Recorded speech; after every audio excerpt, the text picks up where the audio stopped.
welcome to Superman Homepage Live, brought to you by supermanhomepage.com, the #1 Superman fan site in the world. My name is Steve Eunice. In this, our September 27th show, we're going to be covering a range of topics, including Google's tribute to Christopher Reeve on the anniversary of his birthday. We're going to be talking about what's happening with the upcoming Injustice animated movie, some rumors about the Supergirl proposed movie, comic books, Supergirl the TV series, and so much more. We're also going to turn to you to ask for your questions and comments on any particular Superman topic you would like to discuss. And you might have noticed, no, it's not Michael Bailey with a haircut and glasses and a change of scenery. It's his namesake, no relation, Neil Bailey. Hey, Neil. Hey, how you doing? Yeah, we used to call each other the brother from another mother. Michael unfortunately couldn't make it tonight to other commitments, but Neil has kindly stepped in, and it's kind of feels like flipping into an old pair of shoes. The two of us back together doing stuff for the Superman homepage. Yeah, no, it's like slipping right back into Radio KAL back when it was first getting going. Yeah. So fans want to get involved in tonight's show. How do they do that, Neil? What do they have to do? Well, if you're watching live, you're either doing it via the YouTube channel or directly on our website. So, seeing as we're beaming this live across the internet and therefore around the planet Houston, we'd love to hear from Superman fans all across the world. But as Michael is in here tonight, we won't be taking live calls this week. So, for those of you tuning in live via YouTube to watch tonight's show, we invite you to join in and chat with fellow fans, post your comments, and ask us questions. Steve and I will be keeping an eye on the comments throughout the show, so get involved. Yeah, and for those who are tuning in live via YouTube, we encourage you to post your comments, ask questions, as Neil has just said, and we will check those out. But if you'd like your question or comment featured live on the screen, that's called a super chat. All you have to do is click the little dollar symbol there on YouTube. A slider will appear. You decide on the dollar amount you're willing to donate, and we will feature your comment or question on the screen as the show goes to air. And thank you to our sponsors and patrons, Douglas Meacham, John Patrick Van Pelt, and Tina Murray. If you want your name or business featured as a sponsor of this show, simply click the join button below there on YouTube. Well, Neil, we've got a few topics to get through tonight. Some interesting things happening in the world of Superman this week. But before we do get into any of that, I just want to make mention to fans in my neck of the woods and in the southern hemisphere of the world who will maybe be starting daylight savings time next week. That will affect the show for you guys. It will mean that the show will be an hour later in the day. So if you're in Sydney like me, instead of being at 12:30 p.m. on a Tuesday, it will be 1:30 p.m. So just be conscious of that. Next week, the show will move an hour forward for people who are going into daylight savings time in the southern hemisphere. But for everyone in the US, it stays at the same regular time. All right, with that out of the way, I saw a very interesting Google tribute to Christopher Reeve this week. I thought that was a really fitting tribute that they put, their little doodle that they do on the top of their search page is usually dedicated to something that's happening around the world or on the particular day. But this week, on the anniversary of what would have been his 69th birthday, they put up this little image as their doodle for the Google search, which I thought was a very fitting tribute. Yeah. No, I saw that in myself actually, and I did. The thing that you always do every time you think of it. Ever since the news broke, Josh, I remember, when that broke on the homepage, and just like the collective outpouring of grief that came out with it, and also, the love and respect for all the things that he'd contributed, and yeah, it's still raw, even all these years later. Yeah, I mean it's a fitting tribute. As I said, they could have easily gone with the whole Superman theme because that's obviously what he's most renowned for, was playing the role of Superman. But I'm glad that they didn't. Obviously, the kind of the part in the sky there that kind of indicates that maybe Superman flying through the sky, but in the background. But the fact that they concentrated on the fact how much he did for people with spinal cord injuries, and bringing light to that need for fundraising and awareness, I think is more fitting. Yeah, no, that was one of the best parts of his character. I thought, is that he could have simply receded into the background, and nobody would have blamed him for it, Mm. because it's obviously such a difficult thing to cope with. But instead, he made it very visible and vocal and out there in public, and he went on talk shows and he spoke to people and he raised money and went to his grave a saint. Yeah, it's so that was nice to see that they did that. Some people was caught by surprise. So that was very fitting of Google to do that, and a nice tribute to him. All right, so on to the Superman movie side of things. Warner Brothers released a uncensored Red Band trailer for the upcoming Injustice animated movie this past week. With an R rating.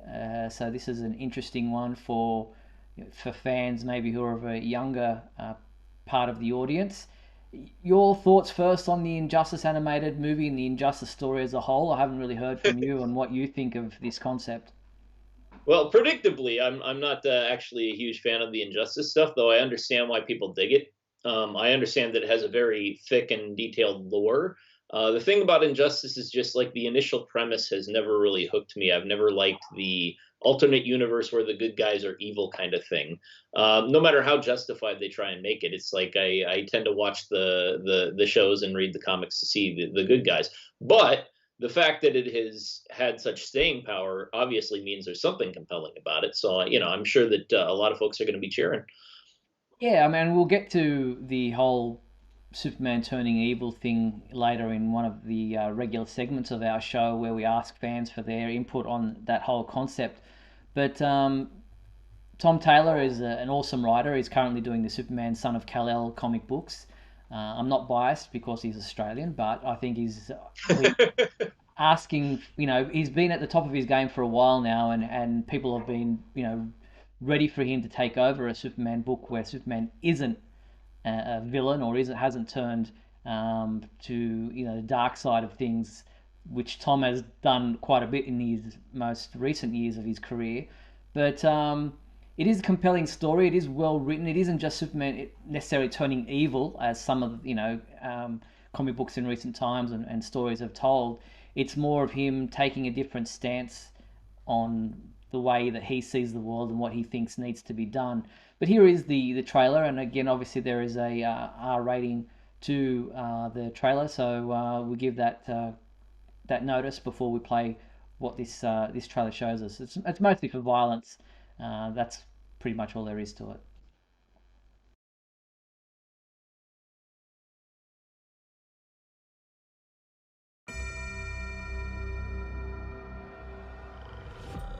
Isn't that why we formed the Justice League? To do what's right. Protecting the monsters. Look who you're standing with. Everyone has to make their own choice about this. Oh, so now he's God. From what I've heard, most of the magical heroes feel the same way. Superman, you've had an unfathomable loss. You need time to process Let it out. Let yourself fall apart.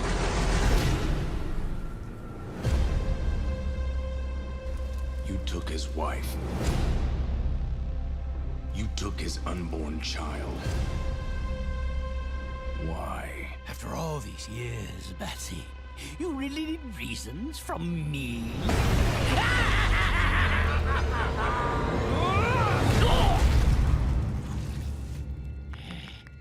Now that's a punchline. What happened to Metropolis can never be allowed to occur again. I won't be held back by ideals that don't protect the innocent. You'll throw away everything the Justice League stands for.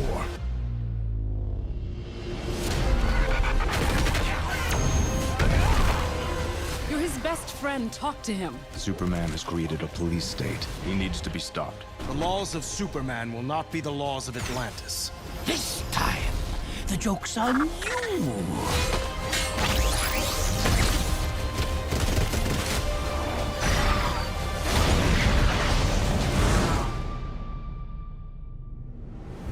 So there you have it. There is the Red Band trailer for Injustice. A lot of violence there. A lot, yes. A smidge. So this animated film, it comes out on 4K Ultra HD Blu-ray combo pack, Blu-ray and digital on October 19th. So just under a month to go before the release of this film. Buy it or Superman will fly through your chest. Pretty much. All right, so that's the R-rated trailer for Injustice, the animated movie. So moving on, we had heard, obviously, that there is an upcoming movie for The Flash, with Ben Affleck reprising his role as Batman, and also, I always forget his name, who played Batman in the original film. Michael Keaton. Michael Keaton, that's it. Also coming back as Batman. And then we have Sasha Calle playing a different version of Supergirl. We're not sure exactly which one, but she will be appearing in the Flash movie. But the word is that we originally thought she would be starring in her own Supergirl movie after the Flash. But now they're saying, and it's not confirmed yet, there's been no official word on this, it's the Hashtag Show who came out with this, and then it was run by a lot of the other main media sources, saying that instead of having a solo Supergirl movie, we'll instead be getting a limited series on HBO Max, still starring Sasha Calle as Supergirl. Your thoughts? I kind of like the idea of anything Supergirl coming out, honestly. But I also know it's kind of weird the way they just continue kind of backdoor piloting things in movies, and then when the movie is a success, they go with it. When it's not, they don't. And it's kind of odd to have the idea of a Black Adam movie and a Flash movie with soups that is stable, I think. Is that a fair way to say it? They've had, the Justice League movies, but they all kind of went by the wayside, and now apparently Snyder is out. But I mean, honestly, any chance to see Supergirl on the big screen, I would relish, because that's cool. Yeah, so they're saying instead of seeing Supergirl on the big screen, that the HBO Max series will explore her past, what makes her who she is. We'll see her train and develop her powers. We'll also get explanation as to how she ends up in the situation she's in at the beginning of the Flash movie. So because many people walk away from the Flash film wondering, what who she is and what her character, who her character is. So this show is then meant to answer those questions post the Flash. Yeah, it's kind of strange. Well, I guess it makes some sense, but it's this movie that already kind of assumes knowledge of so many universes, I suppose, if you've got the Michael Keaton Batman in there, because the last Michael Keaton Batman movie was 1992, which doesn't feel that long to you or me because, we wrote dinosaurs, but to everyone else, it's probably pretty far into the past. There are probably a lot of Batman fans or current movie fans who don't even know that Michael Keaton played the Batman and haven't necessarily seen those films. But the whole idea of a multiverse existing in the films is an interesting dilemma, I guess, because you wonder whether or not fans are advanced enough in their understanding of the concept to be able to click with what's happening, and the fact that there are multiple versions of the same Earth, but just in different, there are different tweaks between them. Yeah. This is one of those cases where I think Marvel is going to help DC inadvertently with all the groundwork they've been laying, priming the pump a little bit for the multiverse with broader general audience, because the multiverse as a concept is fairly well known in pop culture, but Marvel is now mainstreaming it so that even grandma and grandpa, when they go to the movie theaters, oh yes, there are multiple Earths, and they'll probably be able to know name Everett, the many worlds theory guy by the time they go into the Flash. Yeah, it'll be a household name. Yeah. But Kenneth in the comments says, why would the WB DC films greenlight a new Supergirl TV series while the CW is currently airing the final season of the current Supergirl TV series? Doesn't make a lot of logical sense.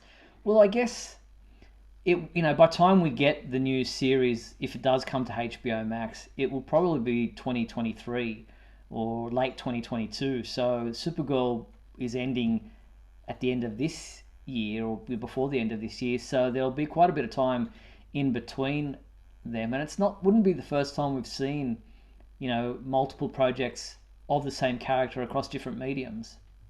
Yeah, I remember they used to be very precious about that. Like they wouldn't want to use Superman in more than one or two major projects at once, or whereas Batman would be everywhere, and Yeah. they'd kind of make little internal rules that, at least if you believe the rumors and the scuttlebutt.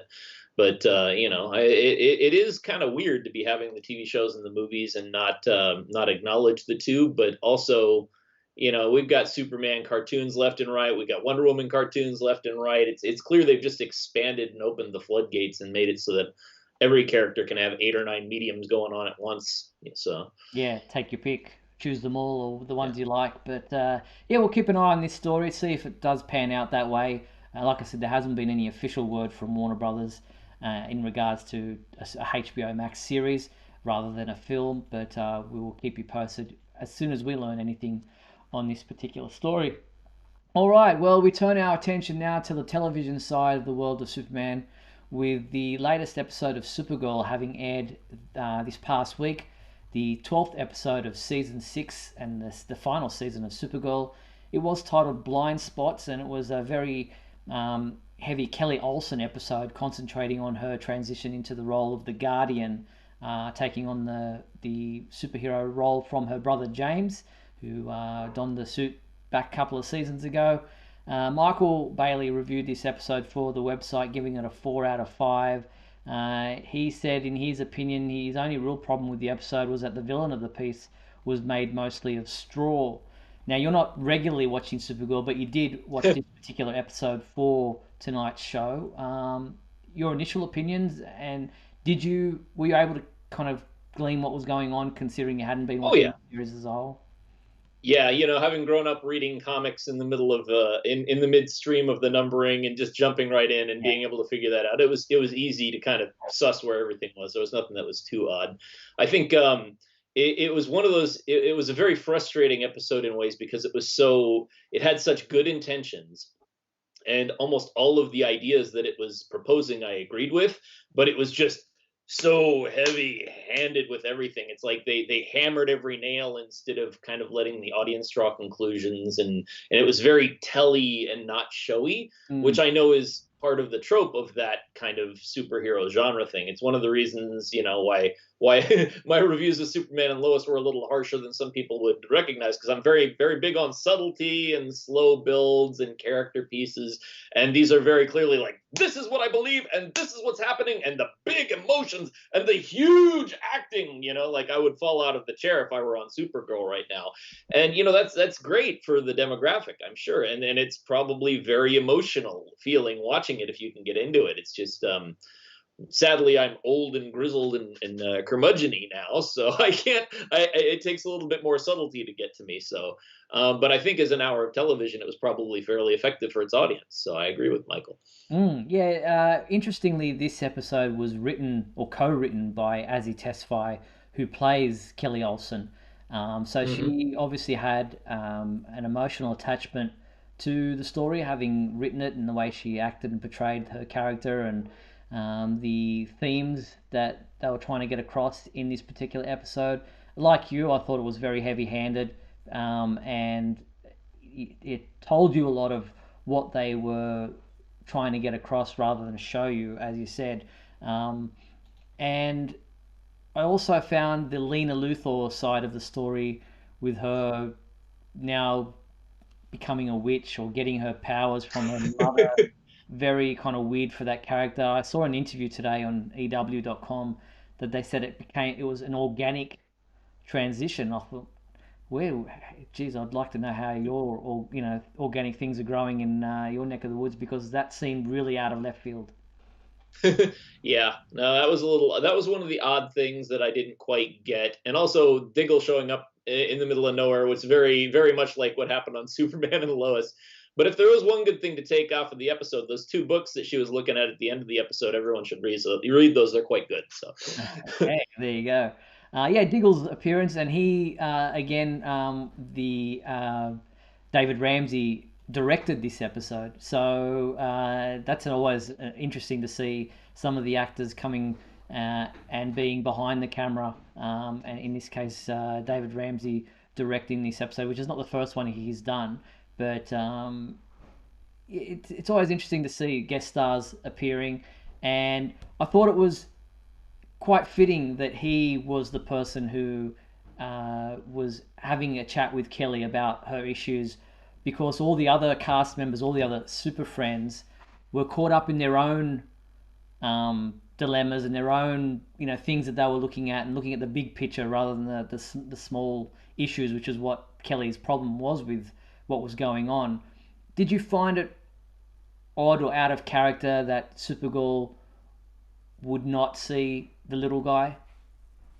I think that was probably kind of the point, a little bit of what they were trying to do. And when it was on, it really made sense. It's very easy for the people that point to and go like, "You're the hero, you're the primary character here," to kind of be treated like they're omniscient, like they see all. And in reality, outside of fiction, you have a situation where people are widely regarded as saint-like, or like divine leaders, if you will, and people put a lot of faith in them, and they really only have so much bandwidth, and so they have to focus on a narrow thing, and that tends to skew toward the main, as opposed to things that are sometimes looked over. And that's one of the things that's grown culturally in the United States in the last 5 years, is that people are paying a lot closer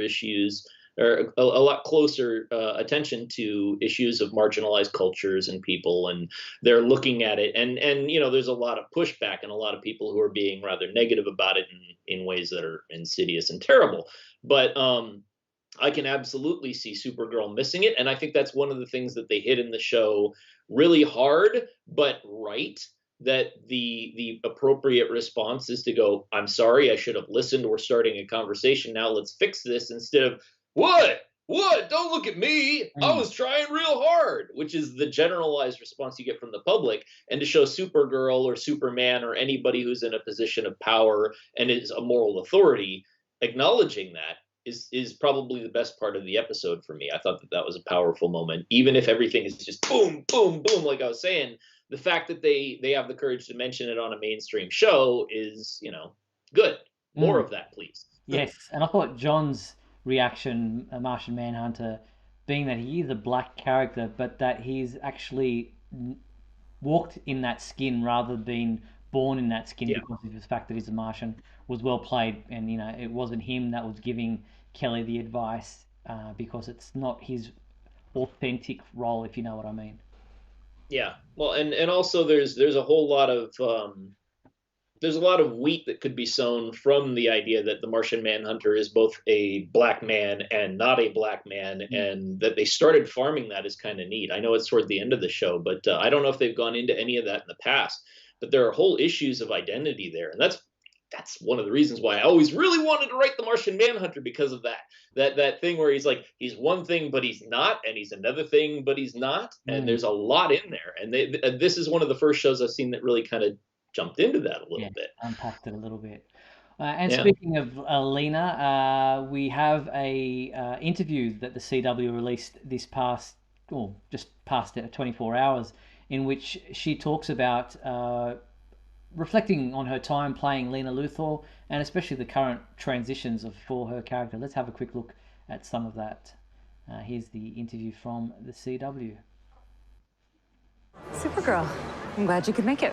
I still think this might be a bad idea. Why don't we wait and see how the evening pans out? I only came on this show for 3 episodes. They wrote Lena as like a 3-episode arc, so I only signed on for 3, and here I am 5 years later. You're taking an awful risk, going ahead with the renaming ceremony with your life in danger. I won't have a life if I can't make this company into something positive. To come in and to feel like you fitted in, and to feel like that you were an important part of a story, and ultimately that they can't tell the story without your character, it's an amazingly gratifying experience. Just ask me what you want to ask me, Mr. Kent. Did it have anything to do with the Venture explosion? Did you? My first day, actually, was Tyler Hoechlin's first day as Superman. He wasn't in the suit, he was Clark Kent, so it was me, Melissa, and Tyler. You wouldn't be asking me if my last name was Smith. No, but it's not. It's Luther. The funny thing about this show is that you can be so cool, and then you see Melissa in the super suit. Supergirl. You wanted to see me? It's so iconic. And I remember for like the first couple of times I'm doing scenes and she's in the suit, I couldn't get over it. Like, it's right there. That's just part of the interview with Katie McGrath talking about her role as Lena Luthor, and you can check that out in full on our website. So yeah, interesting that she was only supposed to be brought on for 3 episodes, and 3 years later she's continuing on in the role. That's usually a sign of a fan favorite. Like Lionel Luthor was only supposed to be on there for 1 episode or whatever it was. So yeah, that's you can check out the full interview on our website. But the next new episode of Supergirl airs tomorrow night there in the US, and it is titled The Gauntlet. And here is the promo trailer for that episode, the 13th episode of season 6. How bad can overly courageous superheroes really be? You don't really want to hurt these people. Sweet, another dragon. That dragon is gonna barbecue her. I'm gonna get a coffee. What happened here? So it looks like a bit of chaos there. Supergirl and team race Nixley for control of a magical totem that controls courage. Yeah. See, that one episode I watched, it seems like they're getting better with the special effects than they initially were. It's like they're really pulling it out. That's kind of cool. Yeah, well, I'm considering what Superman and Lois was able to pull off with their special effects. Superhero shows have got a lot to live up to now. Yeah, no, it's getting better. Yeah, indeed. So look for Michael Bailey's review of this episode to be posted on our website a couple of days, or the next day or the day after that on our website. Looking forward to seeing what he has to say about it. And then beyond that, episode 14 of Supergirl is titled Magical Thinking. And we've got a couple of photo images that were released for this episode here from Magical Thinking, the 14th episode, which will obviously concentrate on the Lena Luthor using her magical abilities to help Supergirl retrieve the second totem from Nixley. So they'll dive into that whole side of things for Lena Luthor's character. Is that related to the thing that they did in Crisis with the hero of this and the hero of that, or is it just a new love, courage, kind of embodiment thing? Yeah, no, I don't think it's tied to the Crisis idea of those different totems or different what were they called? What was the name they used for each of the? I don't know. Paragons. There you go. That's what it was. Yes. But that is, Nixley is obviously a magical imp from the 5th dimension. And a couple of episodes ago, we saw Mixie Pitalik turn up, and there was a struggle between the two of them. It was well played by, I can't remember his first name, Lennon, his surname, who was awesome in the role of Mixie. And I wonder if we'll get to see him again as we continue on with the Nixley storyline on Supergirl. But then beyond that, we have a synopsis for episode 15 of this current and final season of Supergirl. It is titled Hope for Tomorrow, and it reads, Supergirl continues to fight Nixley for the remaining totems, but after Nixley kidnaps William, Supergirl realizes she needs to take a more proactive stance to keep National City safe. Meanwhile, Alex faces the biggest challenge of her life. So there you go. All right, that's the description for the Supergirl episode coming up. And beyond that, before we take our halfway break for tonight's show, just today we saw a report from EW.com that John Cryer is returning as Lex Luthor for upcoming episodes of this final season of Supergirl. And supposedly he's going to have a bit of a love interest with Nixley, the 5th dimensional. It's fine by me, as long as he returns in the Lenny mobile, just with the Lenny crossed off and the Lex written on there. That's an interesting combination there, because obviously Lex is a bit of a devious person who will try to use anybody and their abilities for his own nefarious purposes. They're saying, he's got this love interest with Nixley, but is it more of a power play from Lex than anything else? Yeah, it's got to be. If it's Lex, he's only attracted to powerful folks, at least so far. I don't know. I'm trying to think of examples of where he liked the fragile and frail, and I can't think of many. I mean, Lois Lane, that's the most powerful woman in the universe, next to maybe Wonder Woman. That's who he crushes on, so... Yeah, so it'll be interesting to see how many episodes John Cryer is on Supergirl for this last season of the show. and whether or not we'll actually see him cross over into Superman and Lois in season 2. Yeah, I'm very curious what they do with that, or if they're going to stick with the apart, because they have only Diggle has gone between the universes, but they kind of confirmed that they're all together. And then Diggle in this last episode talking about worlds, so maybe there's something in there. Indeed. All right, well, yeah. So Justin says that Mixie sang ABBA? I don't think it was ABBA. I think it was his version of I Will Survive, but with different... Oh, Gloria Trainer, yeah. Either way, Mixie singing makes me want to go and watch that episode. To be continued. Yeah, definitely check that out.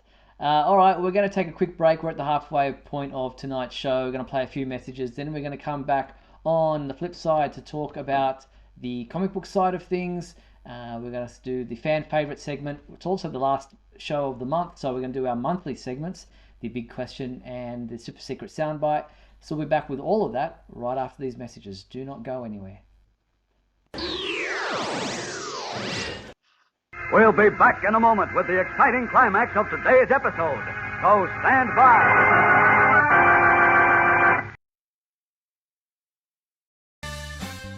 If you're enjoying Superman Homepage Live, then please like and share this video with your family and friends.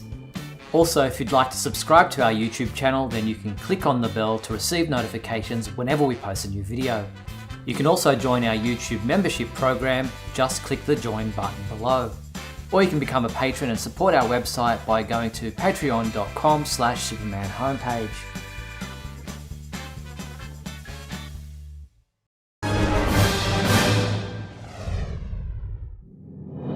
Look, up in the sky. It's a bird. It's a plane. No, it's SupermanHomepage.com, the #1 Superman fan site in the world. SupermanHomepage.com, covering the world of Superman from the 1930s to today. News, reviews, rumors, and reports. SupermanHomepage.com for all your Superman comics, TV shows, movies, cartoons, radio shows, and more. Everything you ever wanted to know about the Man of Steel and more. SupermanHomepage.com. Thanks, Superman Homepage, for all the support over the years. I really appreciate it. I'm Matt Balmer. I'm the voice of Superman in Superman Unbound, and this is the Superman Homepage. Right here on Superman Homepage. Coming from the farthest reaches of the universe to challenge the worst villains on Earth are the most powerful heroes ever in the battle of the Superpowers Collection. Can it be the Supermobile on the attack, the Lexor 7 armed with kryptonite? Will the Supermobile repel those deadly rays? You bet. Ready for battle. Activate RAM. New from Kenner's Superpowers Collection. Vehicles and figures with power action, each sold separately. Flying lessons for Penguin, fish bait for Luthor. Can the Supermobile defeat the Lexor 7? You decide. And we're back on Superman Homepage Live. Bring back some memories, those commercials? Yeah, I'm always tickled seeing Rhonda and Jamie, and also, that Superman ship with the metal thing in the front that was plastic. I had that as a kid, and I used it to death. There you go. All right, before we move into our monthly segments and weekly segments of our show, just wanted to make mention of the fact that we did a top 10 Superman moments video for the first season of Superman and Lois, looking at the top 10 moments from that first season. If you want to check that out, it's on our website and our YouTube channel. So interesting to see what your thoughts are on what you think of the top 10 moments for Superman and Lois season 1. All right, let's get in. Yes, you were going to say something? Oh, I was just going to say murder camper, murder camper, murder camper, murder camper, all the way down. I'll feature in there for one of the Superman moments. But let's quickly move into the fan favorite segment of our show. Here is our intro.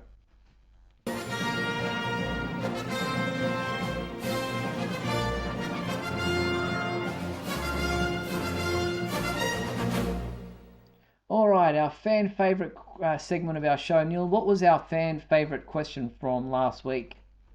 Well, we had, what was your favorite episode of Lois and Clark, The New Adventures of Superman? Yeah, the 1990s TV series starring Terry Hatcher and Dean Cain. Who was our first respondent? Well, we had Lynn SM, and she writes, My favorite episode of Lois and Clark is Ordinary People, despite the Spencer portions. I thoroughly enjoyed the quiet moments depicting Lois and Clark navigating their relationship.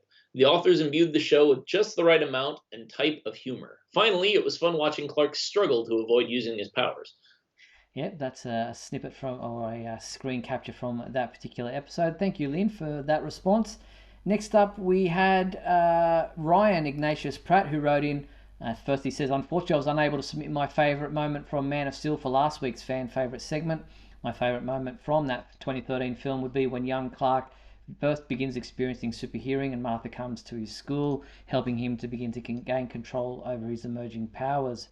As for this week's fan favourite segment question, I would say that my favourite Lois and Clark episode would be the Season 2 episode, Tempest Fugitive. Having grown up with the classic Christopher Reeve films, I always liked Superman, but it really wasn't until Lois and Clark that I began to really love the character. And it was with Tempest Fugitive that the love was cemented. If I hadn't been a true blue fan of Superman before, by that time this episode had aired, I was fortunate enough to meet Lane Davies at a gathering of Lois and Clark fans back in 2005, and there's a photo of Ryan with the actor Lane Davies, who played Tempest in a couple of episodes of Superman and Lois and Clark. Nice. Yeah, I was always a sucker for the one where Lex basically ended up shaving his head finally, even though it was ever so brief. I was waiting for that, and that happened.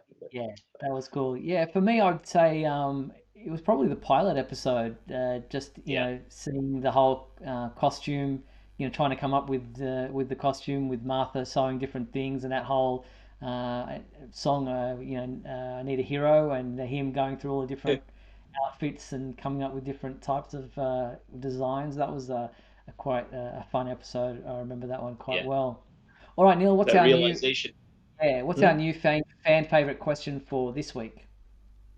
Oh, we have what was your favorite episode of season 1 of Superman and Lois? Well, since you're not going to be here next week, what was your favorite episode from? Definitely that pilot. Pilot, I think despite the router, it set the precedent for a really, really great series. And you know, about half the episodes followed the promise of that premise, but I mean that opening episode was just bang up. It hooked me harder than the Smallville one, which is a lot, or even Lois and Clark. So there you have it. Well, the email address is scrolling across the bottom of your screen now, info@supermanhomepage.com.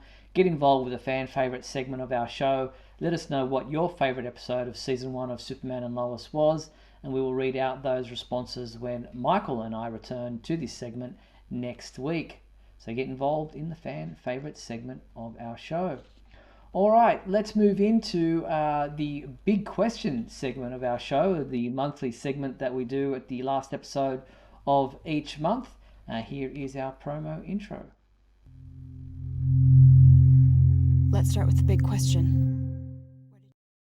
All right, the big question from last month was, are comic books too expensive? Give your reasons. Now, sadly, I think it might have been a technical issue. We didn't get any responses to this big question for last month. I think I might not have tweaked the right date on the time that you needed the response in by. So I apologize for that. That's on me. But just on your response to this question, Neil, do you think comic books are too expensive? I can answer this question empirically. It has two answers.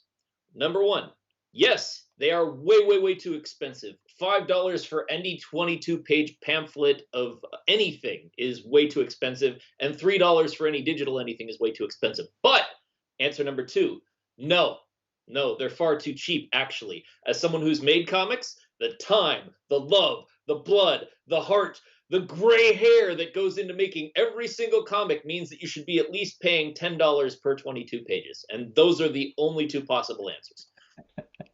Well, it's a good point because, you think about all the time and effort that goes into the artwork alone. It's crazy, but, not to discount what the writers do, but I imagine the writing... Oh, go for it. No, but I imagine it's way harder to draw a comic book as far as time than it is to write. even a very intense comic book script, it takes at most 1 to 2 weeks from start to finish, and it takes at least a month to do a comic book of art, and that's 8-hour days. I can do half days and have a script in 2 weeks. The artists put their blood, sweat, and tears into it. And there's this eternal fight between who does more, the comic book artists or the comic book writers, and the answer is both really throw their lives and hearts into it, and it's a false dichotomy. Indeed. So yeah, it's a tricky one because there is a lot of time and effort. If anything, probably other mediums like music, novels are too cheap compared to the time and effort that goes into them. Oh yeah, no, I put 6 to 9 months to a year into a novel, and I get $2 a copy if I'm really, really lucky. And yeah, it's comic books are you get more reward as long as people are reading it. If anybody's reading it in comics, you're doing better than with a novel generally. Indeed. All right, so what is our new big question for this next month? Well, the new big question is, has the whole Superman turns evil idea been overused in recent times?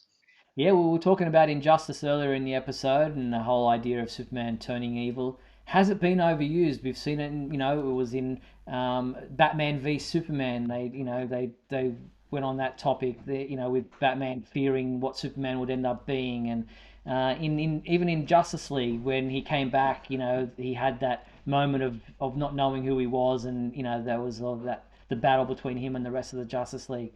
Injustice. There's been other stories over the years, even back in Superman 3 when Lex gave him that lead-based kryptonite and that turned him, semi-evil to a degree. It's been an idea, a trope that's been used over and over again. It hasn't been overused in recent times. Let us know what you think by getting involved in the Big Question segment of our show. Simply head to supermanhomepage.com. Under the contact menu, you will find the Big Question feedback form. Send us your responses, and Michael Bailey and I will read out those responses when we return to this segment at the end of October. So get involved in the Big Question segment of our show. All right, let's move into the super secret soundbite. Here is our intro. Only one thing alive with less than 4 legs can hear this frequency, Superman, and that's you. All right, Neil, what was our super secret soundbite from last month? Well, last month's came from the Justice League Unlimited episode titled Fearful Symmetry. Good one. The 6th episode of the first season of the animated series, which originally aired on September 4th, 2004? That long ago? Ah! Here is a reminder of that sound so that everyone can hear what it was. Deep down, you know the truth. You're not a person. You're just a weapon. Grown out of one of Hamilton's petri dishes. Shut up! So that was the sound, and we only had one person who guessed where it came from, and that was Eddie Chionti. So well done, Eddie, for guessing where in the world of Superman that sound came from. Here is our new super secret soundbite. See if you know where in the world of Superman this new sound comes from. Superman, you didn't succumb to the kryptonite. I expected you to have it handy. So there you have it. Do you think you know where in the world of Superman that sound comes from? If you do, head to the Superman homepage website. Under the contact menu, you will find the super secret soundbite entry form. Send your entries in and we will read out the names of everyone who guesses it right when we return to this segment at the end of October. So get involved in the super secret soundbite. Kind of brings back memories. We were doing these back in the day when we were just audio. Oh yeah, and it'd be funny because you would throw to me and I wouldn't know what it was, but I'd make a bad guess anyway. So I'm going to say that last one clearly came from the 1950s Superman serials, or Superman TV show. There weren't serials in the 50s. Oh my God! All right, I'm turning my. The second serial came in 1950. Yeah, that's true. Yeah, it's very good. Very good. Close. Yes. Well, you know, my memory goes. You get older and your memory goes. You didn't even hear the sound because on your side of things you can't hear what I just played, and you don't know how close you were. Well, okay. Then it's from Smallville. All right, let's get into our This Week in History. I've teed this up. Michael usually does this, but here is our promo intro for this. Come with me now, my son, as we break through the bars of your earthly confinement. traveling through time and space. All right, so looking back at this week in history, this week in the decades preceding this one, back in what year are we in? 1951. There was nothing in 1941. So in 1951, we had Superboy number 17 that was out this week, September 28th, 1951. It had Clark Kent, problem pupil. Another story was The Man Who Shadowed Superboy, and Superboy's double, which is there on the cover right now. Also, that in September 1961, coming out September 28th, we had Action Comics 282, Superman's Toughest Day, and also there was the Supergirl of Tomorrow story appearing in this comic as well. Then we also have Adventure Comics 290 came out in 1961 as well. The Secret of the Seventh Superhero and the Invasion of the Bizarro World was a backup story in this particular comic book as well. Then in 1971, September 28th, 1971, Superboy number 179 featured Death Is My Dominion, Superboy meets Ben-Hur, wow, and The Revolt of the Outcast. There you go, wow. Also, next up we have from 1971, Action Comics 406, which featured Master of Miracles, The Challenge of the Expanding World, which was an Adam Flash story, and another Superman story, The Ghost That Haunted Clark Kent. What an interesting cover, a headless Superman there on the cover. Then also in 1971, we had Adventure Comics 412, which featured a Supergirl story, The Battle for Survival, and then there was a backup Animal Man story, I Was the Man with Animal Powers. All right, then moving ahead, there's nothing in 1991, so we moved to 2001, where September 26th, we saw the release of Action Comics 783 with the story The Choice, but the title inside was The Gift. So that was 783. And also in 2001, we had JLA number 58, which featured a story titled The Dying Breath. And there's Superman on the cover there. And then the big one, 10 years ago, can you believe it? No, September 28th, 2011, featured Superman number 1, the new 52 version of Superman, written by George Perez with art by Jesus Marino. Can you believe New 52 started 10 years ago? Oh, I can believe it. Although it feels like 5. I agree. So the Choice one, was that the one from Y2K with the Devil's Bargain with Luthor and Brainiac at the end? Might be right. That's one of the ones that really sticks with you because it's just so brutal. You're like, did they really do that? I don't want to spoil it if anyone wants to read it, but Y2K has a really brutal ending. Indeed. And then looking at this week in history in the real world, well, not necessarily the real world, but September 28th is traditionally recognized as the birthday of Lex Luthor. There you go. Interesting. Yes, and then we also have Melissa Benoist's birthday later this week. On October 4th, she was born in 1988 in Houston, Texas. So young. So that was this week in history. I managed to get through it. Michael usually does a really good job of putting that all together.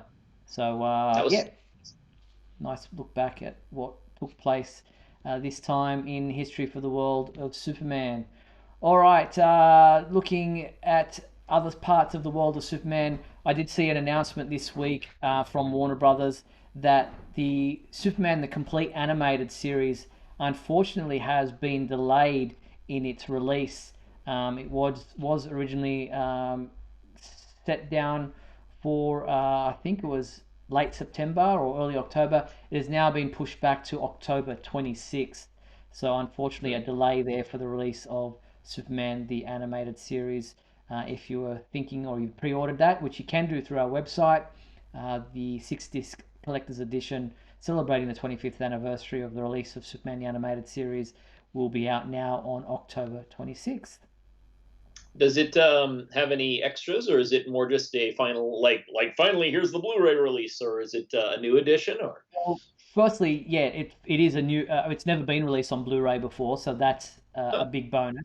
But there is a new featurette titled Superman Timeless Icon, an all-new bonus feature produced specifically for the remastered Blu-ray release of the animated series. Reveals the complicated journey of the show and those who created the new mythology for the Man of Steel, as told by producers Bruce Timm and Paul Dini, director Dan Reba, writer Bob Goodman, casting and dialogue director Andrea Romano, and Tim Daly and Clancy Brown, the heralded voices of Superman and Lex Luthor, respectively. Interesting. Yeah, I would love to see Joe Lansdale talk about his Bizarro episode, but I don't think I'm ever going to get that. Well, we might have to hook up an interview on your own. Yeah, no, maybe. We'll see. I'll look for it. Now, speaking of Superman the Animated Series, the DC Kids YouTube channel released a video from the animated series this past week from the 3-part episode World's Finest. This is, of course, Batman rescuing Superman from the Joker. Take a quick look at this clip from Superman the Animated Series.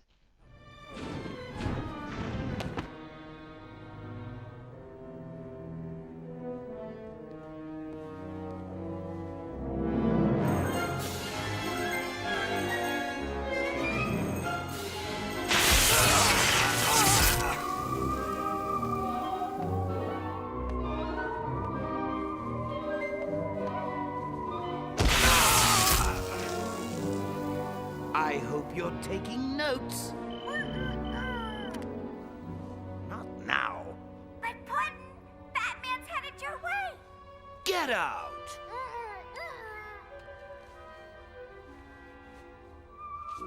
Pardon my hasty exit. We have a pest control problem. Feel free to expire any time.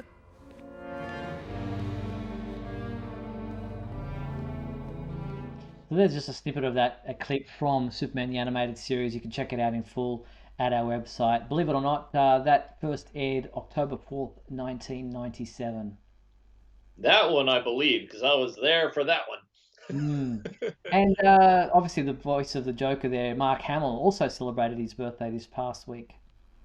Yeah. Oh, Mark Hamill. I love me some Mark Hamill in every incarnation of everything he does. Yeah, he's a great dude.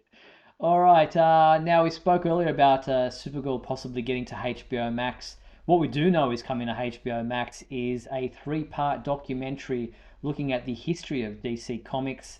We don't have a premiere date as yet, but it'll be interesting to see a new documentary on the 80 years of iconic storytelling from DC Comics and the legacy that they've left behind of all the superheroes and supervillains over the years.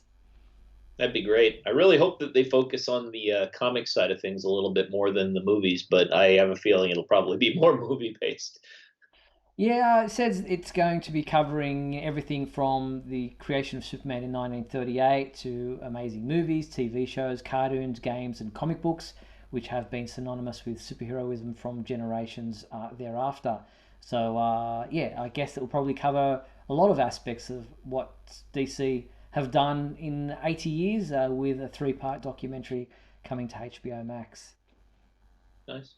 Yeah, so we look forward to seeing that, and we'll keep you posted as to any kind of release dates for that. All right, looking ahead, also there is a auction coming up for a rare copy of Action Comics #1 at Heritage Auctions. It's a CGC 6.5 rated edition or version of Action Comics #1 from 1938. It is expected, I guess, to go for close to $1 million. A 6.0 value went for $920,000 not that long ago, or that's what it's valued at. So I imagine this will probably go for over $1 million, if not more. Oh, it's gotta. Yeah, maybe more. Because I mean, 6.5. Like every half a degree is just a huge jump in quality, and an Action Comics that good, that's gonna be something.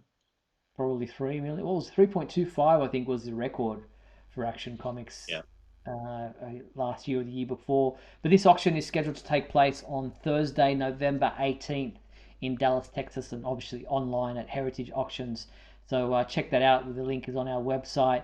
An iconic piece of comic book history could be yours if you just have a bit of spare pocket change. Yeah, no, they'll be like, "No, Mr. Bailey, you can't bid $47. I'm sorry. Step away from the podium." Security. Yeah, that's all right. So yes. Can I hear 1? Do I hear 2? Security, 3 security, 5 security. So this is considered very scarce. So if you're an investor and have that kind of cash hanging around, that is something you might want to check out. But for comic book fans who are probably more likely, this is what you'd be able to afford, is this week's comic books coming out for Superman fans. Let's check them out quickly. We have Action Comics 1035 coming out this week, and that is available in a variant cover right there. Also out this week is Batman Superman number 22 with Mixie on the cover with looks like Lex, I'm not sure, and that is also available in a variant cover. Also out this week we have Justice League number 68, and that is also available in this variant cover, which is the background behind me today on the show. We have the print edition of Ruby Justice League number 6, that is out this week. The big one, Superman 78 number 2, the second issue of the 6-issue miniseries, is out this week, and that is available in a variant cover right there. Also out this week, Superman Son of Kal-El number 3, and that is available in a variant cover. And then on the collected side of things, we have Justice League Death Metal trade paperback, and we also have Action Comics Volume 5, The House of Kent trade paperback, notwithstanding the John Romita Jr. cover. And that is that first cover was gorgeous. Yeah. That Action Comics with Lois. That was just arm around him as Superman. It actually took my breath away. I'm not usually so moved by a cover. That really hit me in the feel, so it was good. Yeah, indeed. All right, well, that pretty much brings us to the end of tonight's episode. It flew by really quickly. Thank you, everyone, for tuning in to tonight's episode of Superman Homepage Live. I want to thank all those in the comments who tuned in live and participated in the comments. We really appreciate your feedback and participation in the show. And thank you to you, my co-host, Mr. Neil Bailey. Thank you, Neil. It's a pleasure to be back. I'll come back anytime you want me. Thank you very much. And don't forget, you can check out Neil's writing at neilbailey.com. Definitely check out what he's got going on. I've read some of his stuff that's going on. Wilder is his new book. Make sure you check that out. And make sure you tune in again next week when Michael Bailey will be back with me for another edition of Superman Homepage Live. We'll be back on Monday, October 4th for another edition of Superman Homepage Live at 7:30 p.m. Pacific Time. Remember, it's delayed an hour if you're going into daylight saving in the Southern Hemisphere. If for some reason you missed part of tonight's show, tuned in late, want to check it out in full, you'll be able to do that at supermanhomepage.com and our YouTube channel. But make sure you also check out supermanhomepage.com for all your daily news updates on everything surrounding the Man of Steel. Thank you to our sponsors and patrons, Douglas Meacham, John Patrick Van Pelt, and Tina Murray. And if you want to support the Superman Homepage, click the join button there on YouTube or go to patreon.com/Superman Homepage. We'll be back next week. Until then, thank you, Neil. Thank you, everyone, for watching. You've been watching Superman Homepage Live from supermanhomepage.com.